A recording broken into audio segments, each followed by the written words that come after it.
আমাৰ নতুন প্ৰজন্মক এটাই কথা ক'ব খোজো যে আমি চৰকাৰী নিযুক্তিৰ ৰাস্তা আৰু মুকলি কৰিম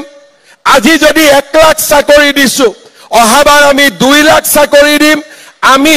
অসমৰ যুৱক যুৱতীৰ মাজত এক আশাৰ প্ৰতীক হৈ থাকিব খোজো প্ৰতিটো নিকা নিযুক্তিৰ আৰত কোনোবা ব্যক্তিৰ ত্যাগ আৰু কষ্ট লুকাই থাকে আজিৰ এই নিকা নিযুক্তিৰ প্ৰক্ৰিয়াত শিক্ষামন্ত্ৰী ৰনোজ পেগু আৰু তেওঁৰ সতীৰ্থসকলক আমি সকলোৱে এটা দীঘলীয়া হাত চাপৰিৰে ধন্যবাদ জনাম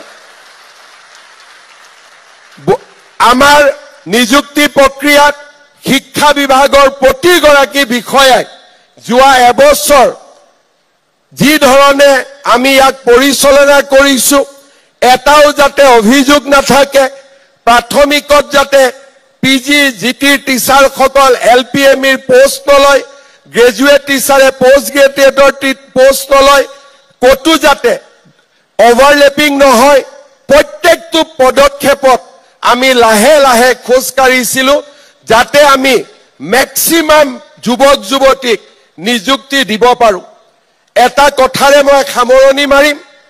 এই নিযুক্তিৰ প্ৰক্ৰিয়াত প্ৰথমবাৰৰ বাবে আমি বিদ্যালয়সমূহত গণিতৰ শিক্ষক নিযুক্তি দিছো আমাৰ অসমত সায়েন্স টিচাৰৰ নিযুক্তি আছিল কিন্তু ম্যাথমেটিক্স টিচাৰৰ নিযুক্তি আমি অসমত আগত কেতিয়াও কৰা নাছিলো এয়া আমাৰ প্ৰথম প্ৰয়োগ কাৰণ আমি দেখা পাইছিলো যে আমাৰ ল'ৰা ছোৱালীয়ে গণিত ভয় কৰে ম্যাথমেটিক্স ভয় কৰে গণিত আৰু ম্যাথমেটিক্স কৰিব নোৱাৰিলে সায়েন্সত আমি কেতিয়াও আগবাঢ়িব নোৱাৰো আজি আমি অসমত 15খন মেডিকেল কলেজ বনাইছো আৰু 10খন হ'বলৈ গৈ আছে 20খনতকৈ ওপৰত ইঞ্জিনিয়াৰিং কলেজ আৰু হ'ব গৈ আছে আইআইটি এইমছ এই গোটেই ইকোসিস্টেম আমি যে নিৰ্মাণ কৰিছো ইণ্ডিয়ান ইনষ্টিটিউট অফ মেনেজমেন্ট এই গোটেই ইকোসিস্টেমটোত গণিতৰ ছাত্ৰ ছাত্ৰীৰ খুবেই বেছি প্ৰয়োজনীয়তা আছে অহা বছৰো আমি গণিতৰ বাবে আৰু শিক্ষকৰ পদ সৃষ্টি কৰিম যাতে গণিত শিক্ষকসকলক আমি হাই স্কুল আৰু হায়াৰ সেকেন্ডাৰী পৰ্যায়লৈ আনিব পাৰো মোৰ অনুৰোধ আপোনালোকে যেন লৰা ছোৱালীক সৰুৰে পৰা গণিতত ভয় কৰাৰ পৰিৱৰ্তে যেনেকৈ ক্ৰিকেট খেলি ভাল পাওঁ ফুটবল খেলি ভাল পাওঁ অংক কৰিও আমি আমাৰ লৰা ছোৱালীয়ে যাতে ভাল পাব পাৰে তেনেকুৱা এটা পৰিৱেশ আপোনালোকে সৃষ্টি কৰক মই আপোনালোকক অভিনন্দন জনাইছো যদি গণিতৰ শিক্ষকৰ পদ সৃষ্টি নকৰিলোহেঁতেন বহুতে হয়তো আজি এই মিটিংখনত আহিব নোৱাৰিলেহেঁতেন প্ৰথমবাৰৰ বাবে আমাৰ এই প্ৰয়োগ আপোনালোকে তাক সফল কৰক যাতে আপোনালোকৰ সফলতাই আৰু পিছৰ প্ৰজন্মকো চৰকাৰী চাকৰি শিক্ষক আৰু গণিত বিষয়টোক আগুৱাই লৈ যাবলৈ প্ৰেৰণা যোগায় দুটা কথাৰে সামৰণি মাৰিম প্ৰতিজন ব্যক্তিৰ সফলতাৰ আঁৰত পিতৃ মাতৃৰ অজস্ৰ ত্যাগ লুকাই থাকে মই কেতিয়াবা কেতিয়াবা ছাত্ৰ ছাত্ৰীক পাওঁ যুৱক যুৱতীক পাওঁ দেউতাক মাকৰ বহুত খবৰ ৰাখে আমাৰ চৰকাৰত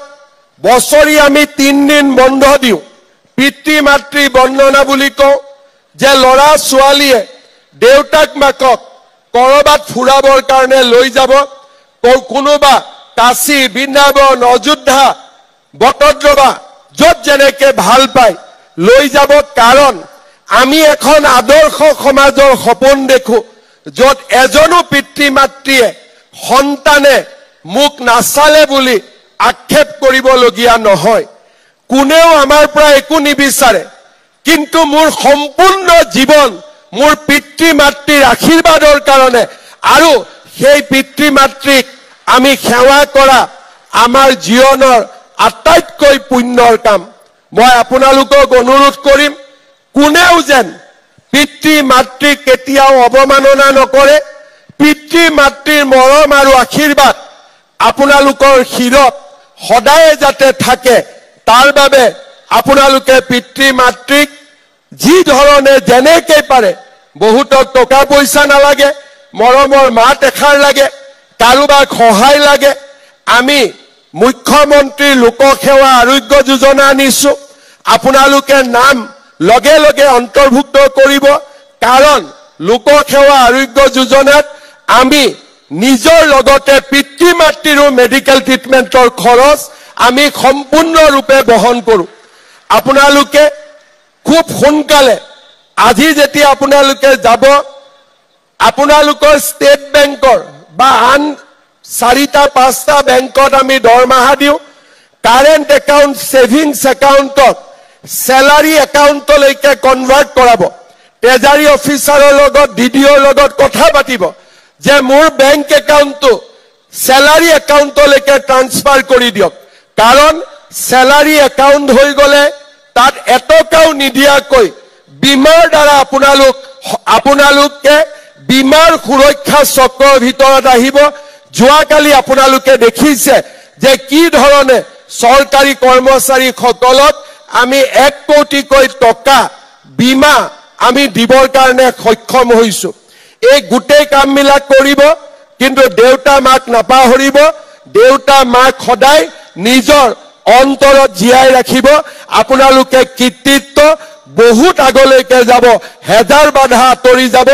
দেউতা মাৰ আশীৰ্বাদে জীৱনত চমৎকাৰ কৰে, তাৰ প্ৰমাণ অজস্ৰ প্ৰমাণ আছে, আৰু আপোনালোক তাৰ নিজেই একোটা অত্যন্ত উজ্জ্বল প্ৰমাণ। মই আপোনালোকক ধন্যবাদ জনাইছো। চৰকাৰী চাকৰি